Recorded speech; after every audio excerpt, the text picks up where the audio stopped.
하나님의 약속한 말씀대로 하나님이 세상을 이처럼 사랑하사 독생자를 보내주셨습니다. 말씀대로 오신 예수 그리스도께서는 우리의 허물과 죄, 우리의 수많은 고통을 대신 당하시기 위해 골고다를 오르시며 십자가를 지셨습니다. 예수 그리스도의 죽음 앞에 그를 따르는 제자들은 세상적인 생각, 인간적인 기대가 허물어지므로 그들이 주를 잠시 떠났지만, 부활하신 예수 그리스도를 만난 제자들은 한 사람 한 사람 이제는 돌이킬 수 없는 하나님의 그 약속 앞에 예루살렘으로 다시 모여들기 시작했습니다. 마가의 다락방에 모인 가장 이 땅의 첫 교회의 모습으로 120여 명이 기도하기에 전혀 힘쓸 때 약속한 성령은 그들 위에 바람같이 불같이 임한 역사가 사도행전 1장 2장에 이어지는 이 땅의 첫 교회의 시작이요, 하나님의 놀라운 성령이 믿는 자들을 통해 나타남의 역사가 바로 오순절 마가 다락방의 성령 충만함의 역사였습니다. 그렇게 두렵고 그렇게 의심 많고 때로는 그렇게 인간적이었던 베드로가 성령에 사로잡히고 나니까 이전의 베드로가 아니었던 사실을 사도행전에서 만나보게 됩니다. 그 완악한 유대인들 가운데 당당히 일어서서 외치기를 예수 그리스도의 죽으심과 예수 그리스도의 부활에 대한 복음의 증거는 강력한 능력이 되었습니다. 그 자리에 있는 3천여 명이 우리가 어찌 알고 회개하며 예수 그리스도를 믿어 침례를 받음으로 드디어 예루살렘 교회는 엄청난 부흥의 역사를 이루었습니다. 때로는 3,000명, 때로는 5,000명. 그래서 많은 성경학자들이 당시의 예루살렘 교회 부흥의 역사 속에 모인 사람들이 2만 명은 좋게 넘었을 것이다 라고 추측합니다. 그런데 그 강력한 성령의 역사, 부활의 복음은 예루살렘 교회가 그렇게 편안하게 부흥되도록 내버려 두지 않은 것을 성경을 통해서 발견하게 됩니다. 사도행전 7장을 함께 묵상하다 보면 이제 그 가운데 성령 충만했던 스데반이 성령의 감동을 따라 그 강팍한 유대인들 앞에 당신들이 예수를 십자가에 못 박았다고 아브라함 때부터 구약에 내려오는 말씀들을 일목요연하게 꼬아서 증거하는 복음은 그들이 회개할 여유도 없이 강팍한 그들 심령에는 엄청난 충격이 되었습니다. 그들은 흥분한 가운데 손에 돌을 쥐었고 바로 양의 문 앞에 밀쳐 넘어진 스데반을 향해 던지기를 시작했습니다. 완악한 유대인들이 던진 그 돌팔매질에 스데반은 피 흘려 죽어가기 시작합니다. 마지막 죽으면서 예수 그리스도께서 십자가에서 외쳤던 외마디 사랑과 용서가 담긴 메시지를 그들에게 남기고 스데반은 죽게 됩니다. 저들의 죄를 저들에게 돌리지 말아 주십시오. 스데반이 죽고 난 다음에 예루살렘 교회를 핍박했던 사울과 그 일당들, 유대 종교 지도자들은 얼마나 강력하게 예루살렘 교회를 핍박했는지, 몇몇 사도 외에는 예루살렘에 발을 붙이지 못하고 그 많던 성도들이 뿔뿔이 흩어지기 시작했던 것은 하나님의 역사적인 섭리가 있었겠지만 그 당시 예루살렘 교회 성도들에게는 엄청난 고난이었고 박해였습니다. 흩어진 그들이 유대로, 사마리아로, 예수님이 부활하셔서 말씀하신 대로 오직 성령이 너희에게 임하시면 너희가 권능을 받고 너희 스스로 원하든 원치 않든 간에 유다를 향해, 사마리아를 향해 그 복음은 땅끝까지 전해져야 주님 오실 것을 말씀하신 대로 그들은 흩어지기 시작했습니다. 여러분, 그들이 목숨을 구하기 위해 흩어진 것, 도망간 것 아니었습니다. 그들이 그 핍박을 피해서 더 안락한 삶을 위해 그들은 흩어진 것이 아니었습니다. 흩어진 그들은 가는 길에 누구를 만나든지 예수가 부활했다고, 그 예수 믿어야만 구원을 받는다고, 당신들이 조상 대대로 기다렸던 메시아가 바로 당신들이 십자가에 못 박은 예수 그리스도인데 하나님이 그를 살려서 우리의 구주가 되게 하셨다고. 근데 외치는 복음마다 엄청난 역사를 이루었습니다. 저는 예루살렘 교회 첫 부흥과 그 엄청난 박해 후에 일어났던 복음의 역사를 기억하면서 조국 대한민국의 근대사를 우리는 잊어서는 안 됩니다. 1910년 호시탐탐했던 일본은 한일 합병이라고 하는 엄청난 그들의 힘을 통해서 우리는 나라를 잃었습니다. 나중에는 개인의 이름까지 잃어버리고 다시 회복될 조짐이 없는 그때 이미 들어왔던 복음으로 곳곳에 엄청난 소용돌이가 일어나는 변화가 일어났습니다.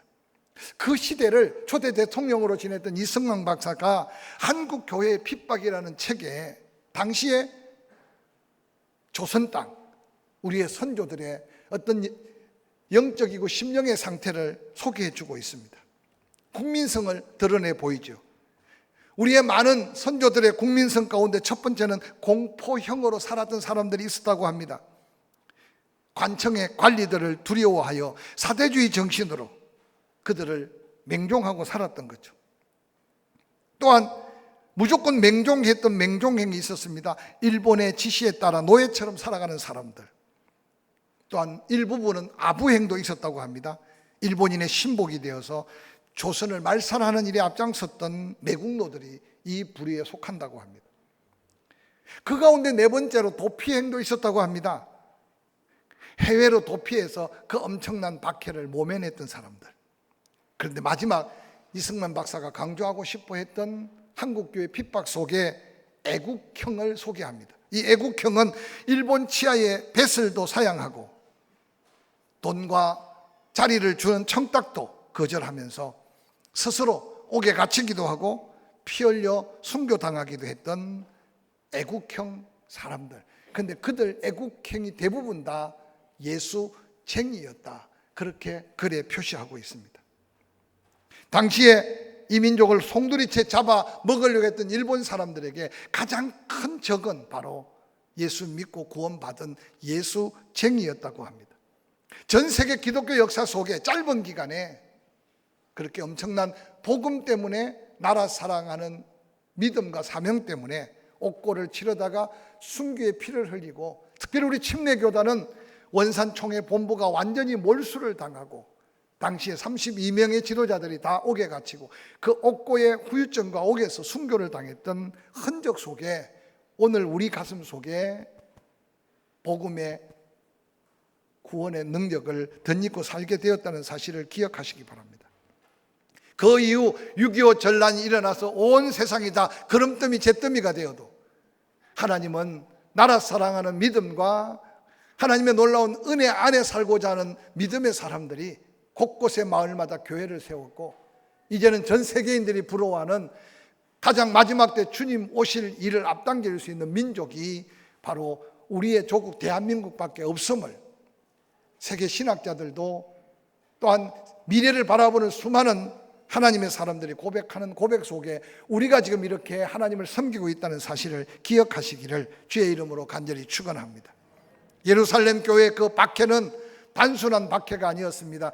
그들이 바로 흩어짐으로 땅끝까지 복음이 전거되었고, 이민족에게 당했던 일제 36년 6.25 동란 같은 엄청난 고난과 박해의 역사는 세계인들이 부러워할 수 있는 한국 교회를 우리에게 물려주었다는 사실을 생각하면서 개인이든 때로는 한 교회든 때로는 한 민족이든 바로 복음으로 살고자 할 때 다가오는 박해는 하나님의 놀라운 뜻과 섭리 속에 역사가 달려있음을 기억하시기를 주의 이름으로 간절히 축원합니다.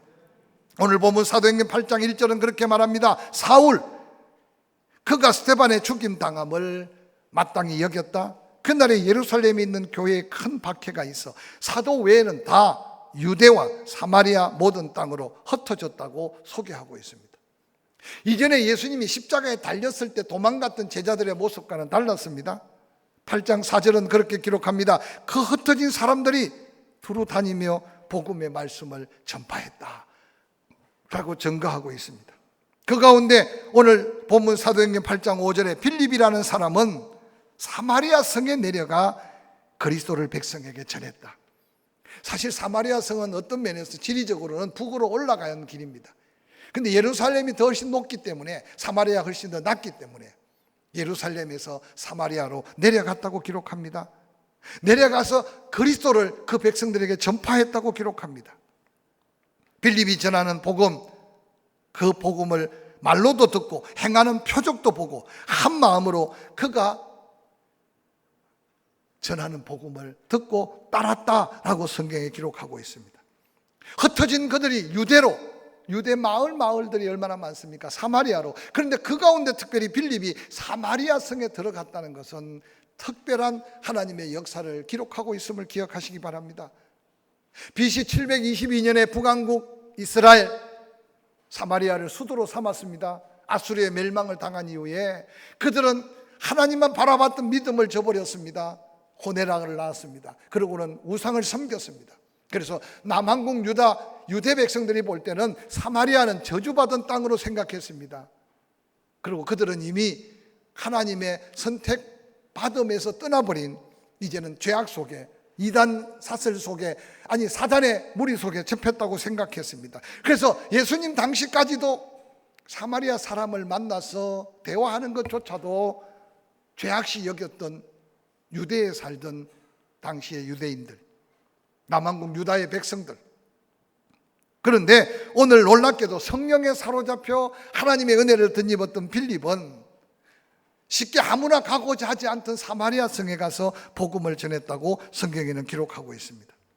우연 같은 일 같지만 성령이 너희에게 임하시면 너희가 복음의 능력을 덧입어서 예루살렘을 떠나 유다, 사마리아 그 후에 땅끝까지 복음을 전할 것이라고 말했는데, 성령의 능력으로 빌립이 전한 사마리아 성의 복음은 엄청난 변화, 큰 구원의 역사를 이루었다는 사실을 성경은 소개하고 있습니다.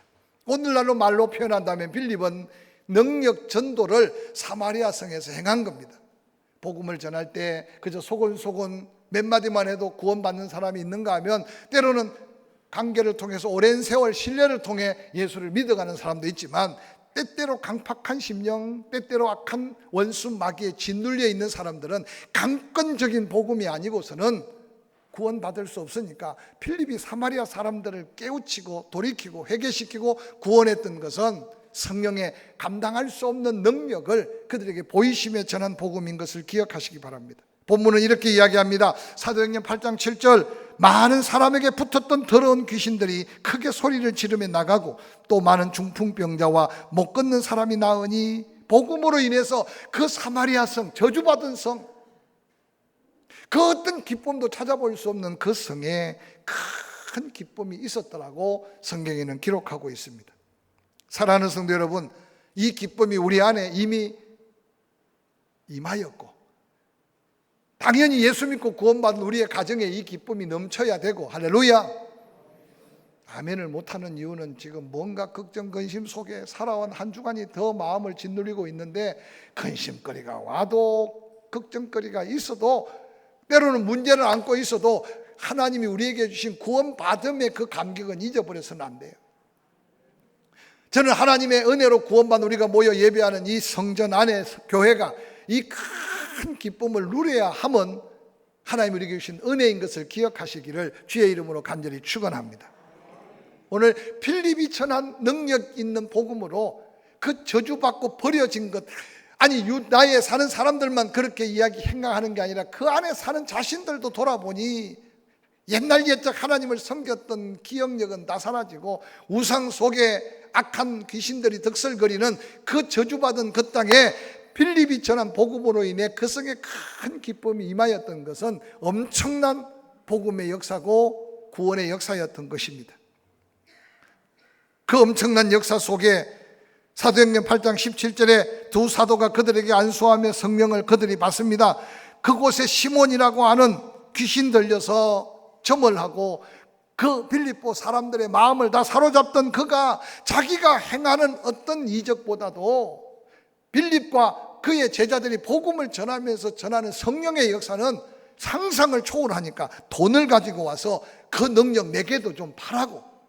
그래서 베드로가 20절에 보니까 하나님의 선물을 돈줄로 생각하느냐, 내 은과 함께 내가 망할지어다.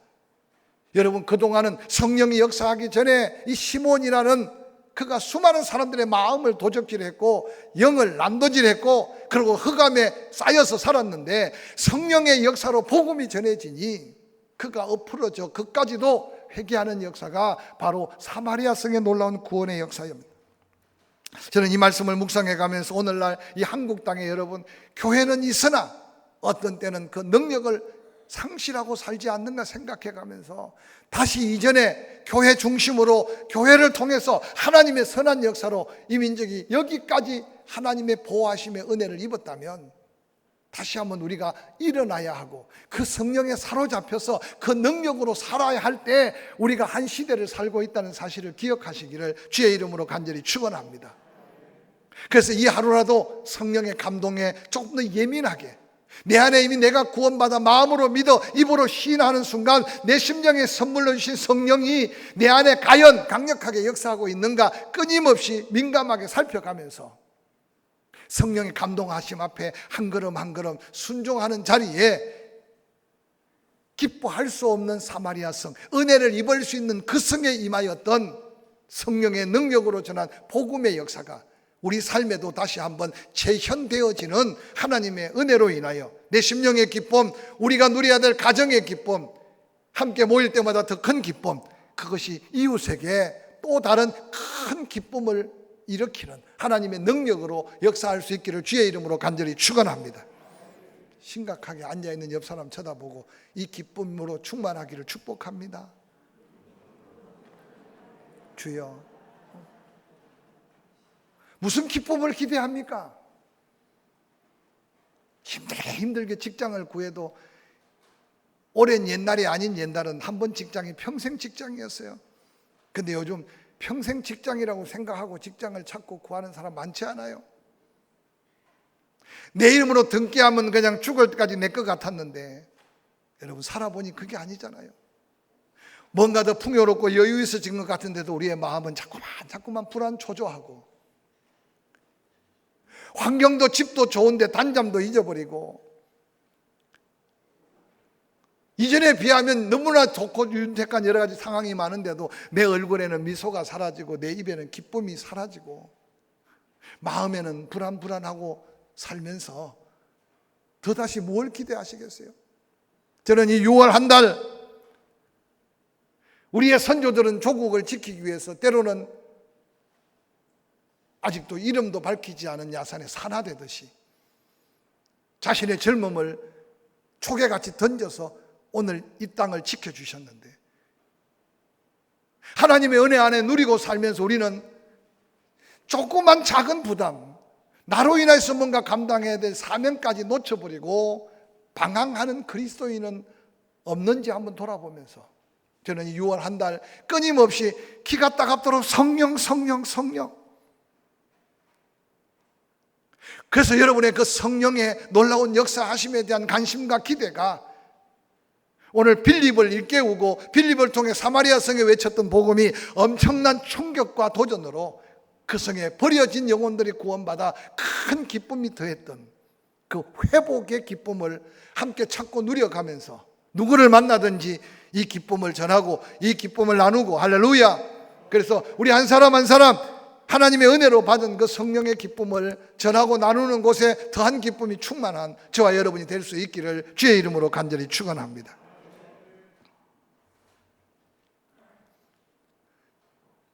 지방선거가 끝나고 여러분도 기도하며 찍어서 누군가는 당선되고 누군가는 낙선됐기에 그게 선거 아니겠습니까? 근데 제가 포항을 이렇게 왔다 갔다 다녀보니까 당선된 사람 당선 사례 현수막에 얼마나 심하도록 많이 붙었는지.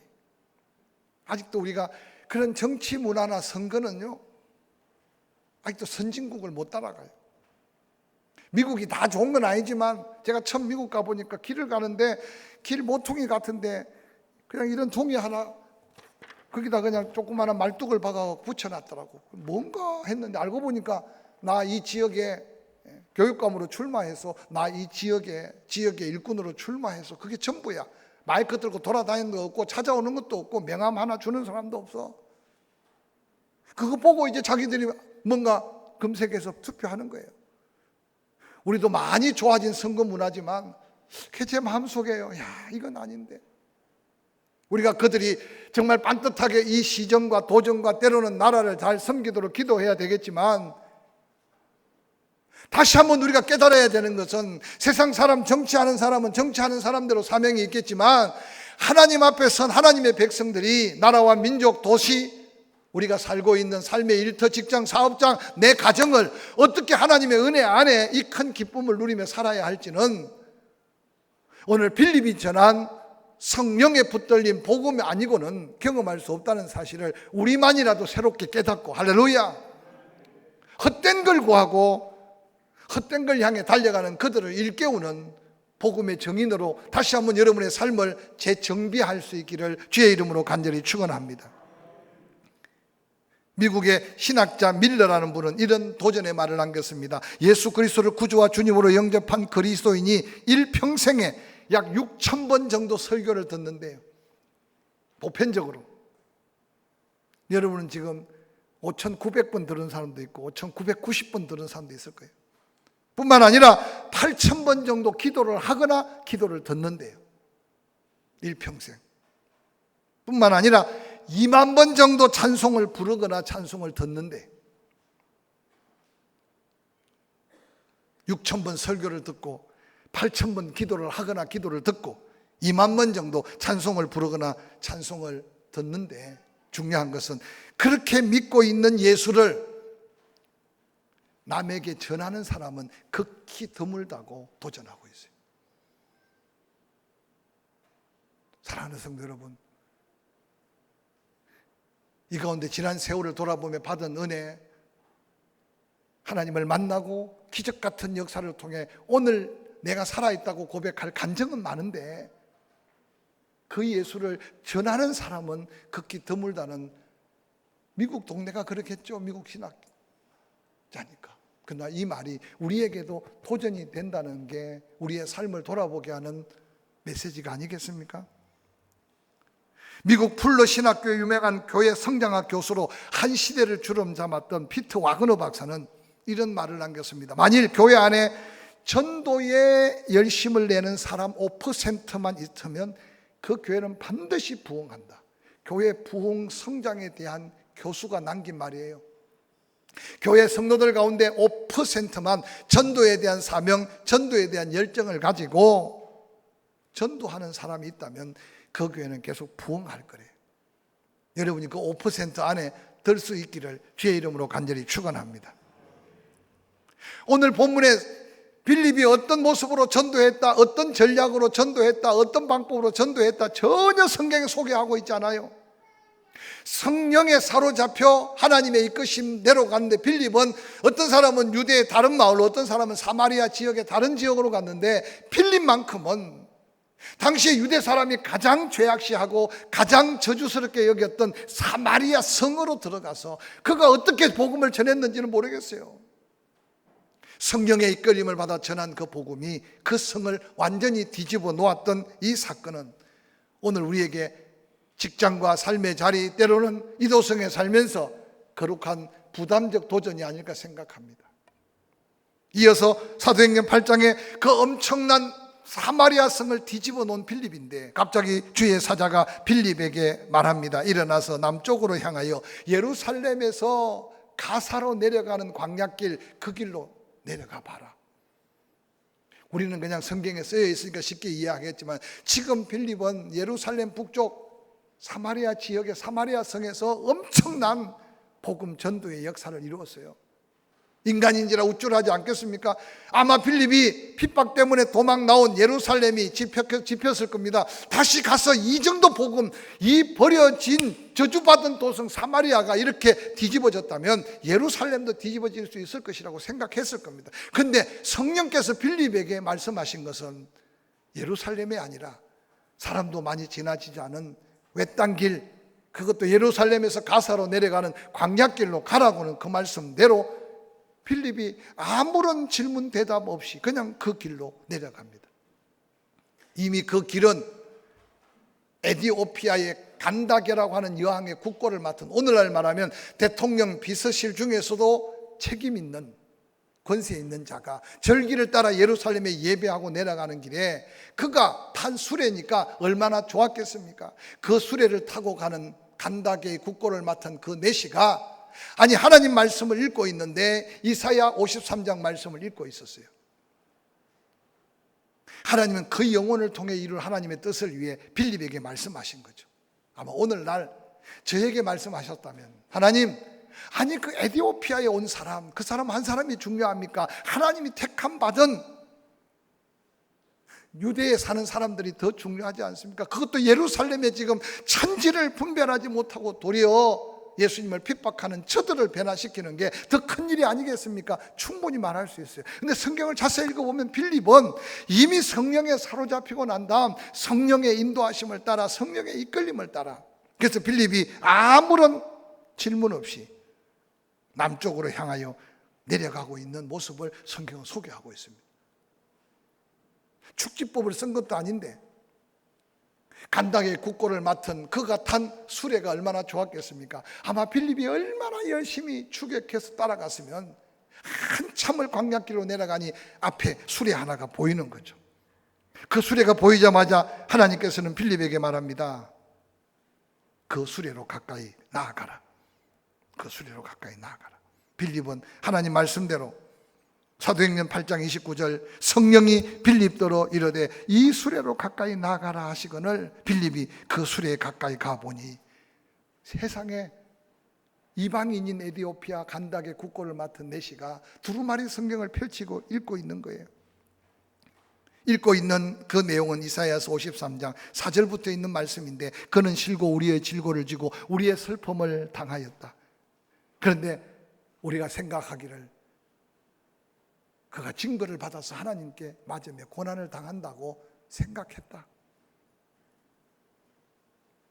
그가 찔림은 우리의 허물 때문이었고 그가 상함은 우리의 죄악 때문이었고 그가 징계를 받음으로 우리가 평안을 누리고 그가 채찍에 맞음으로 우리가 나음을 입었다. 그런데 우리는 다 양 같아서 그릇 행하여 각기 제갈로 갔다. 여호와께서 우리 모두의 죄악을 그에게 담당시키셨다. 그가 곤욕을 당하여 괴로움을 당할 때 그의 입은 열지 아니하였으며 마치 도술장으로 끌려가는 양의 모습처럼, 털 깎는 양의 모습처럼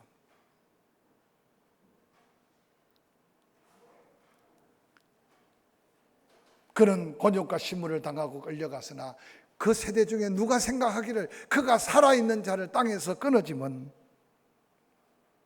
마땅히 행벌을 받은 내 백성의 허물 때문이라 하리요라고 말했어요. 이디오피아의 간닥의 국고를 받은 그가 이 이사야가 예언한 이 말씀을 읽을 때 이해가 되지 않아서 빌립에게 묻기를 아니 여기 주인공이 누굽니까? 이사야 자신 스스로를 하는 이야기입니까? 아니면 또 누가 있습니까? 여러분 성령께서 이미 이 내시의 마음을 흔들어 놓고 빌립이 입만 벌려 예수를 전하면 할렐루야 아멘 영접할 수 있게 만드신 성령의 역사를 우리에게 보여주고 있는 이 한 사건이 오늘을 사는 우리에게 도전하는 메시지가 뭔지 한번 생각해 보시기 바랍니다. 빌립이 그 마차에 올라타 그 내시에게 바로 그는 약속한 메시아인데 그 메시아가 바로 오신 예수 그리스도다. 그 예수를 전하니 복음을 전하니 그가 영접하고 난 다음 지나가는데 물이 있기로 빌립이 침례를 요청한 게 아니라 이 내시가 빌립에게 예수 믿고 구원받은 자가 침례를 받음으로 믿음을 고백하라 했으니 내가 여기 물이 있으니 침례를 베풀어 달라. 성경에 두 사람이 그 물에 내려가서 침례를 받습니다. 할렐루야. 예수님이 요단강에 물에서 올라올 새 하늘 문이 열리고 하나님의 음성이 들렸던 예수님이 직접 받은 침례, 헬라어로 베프타이조, 영어로 베티좀. 그래서 오늘 한국 성경은 세례라고 기록되어 있지만 그 단어적인 표현이지 물을 찍어 바른 세례는 처음에 아니었다는 사실이에요. 오늘 이 사도행전 8장의 말씀도 예수 믿고 구원받는 즉시 바로 예수님이 받으셨던 명하셨던 그 침례를 오늘 이 에디오피아 내시는 받기를 원했고 빌립은 그에게 침례를 베풀었습니다. 침례에 대해서 이야기하는 시간이 아니니까 이 정도로. 근데 놀랍게도 침례를 받고 다시 마차에 올라탔을 때 하나님께서는 빌립을 그 시야에서 사라지도록 데려가 버렸어요. 그런데 놀라운 건 이 에디오피아 내시의 마음에 큰 기쁨으로 자기의 고국으로 돌아갔어요. 훗날 역사를 살펴보니 그 한 사람이 받은 복음 때문에 에디오피아 지역에 얼마나 많은 영혼들이 구원을 받았는지 모른다는 사실은 우리에게 엄청난 복음 전도의 도전이 되고 있습니다. 지금도 성령께서는 우리를 구원하셨듯이 우리를 예수 그리스도를 믿어 구원받은 확신자로 입으로 시인할 수 있는 믿음을 주셨듯이 지금도 누군가를 성령께서는 찾아서 우리로 하여금 만나게 하시고 그 만남을 통해 전한 복음, 무엇을 전할지 깨우쳐 주셔서 우리의 외마디 한마디 전하는 복음이 수많은 영혼들을 구원하실 하나님의 역사로 이어지고 있음을 기억하시기를 주의 이름으로 간절히 축원합니다. 사랑하는 성도 여러분, 이 사명을 다시 한번 깨달아가며 성령이 내 안에 역사할 때 권능이 임하고 그 권능은 어느 곳에 누구를 만나든지 우리가 전하는 복음이 능력 있게 되어서 복음으로 인해서 귀신이 떠나가고 복음 때문에 병든 자가 고침받고 인생의 변화를 통해 복음의 놀라운 역사를 통해 하나님 영광을 드러내기를 원하는 그 역사를 다시 한번 우리 삶에 재현하기를 원하는 뜻을 이루어가는 한 주간이 되기를 주의 이름으로 간절히 축원합니다.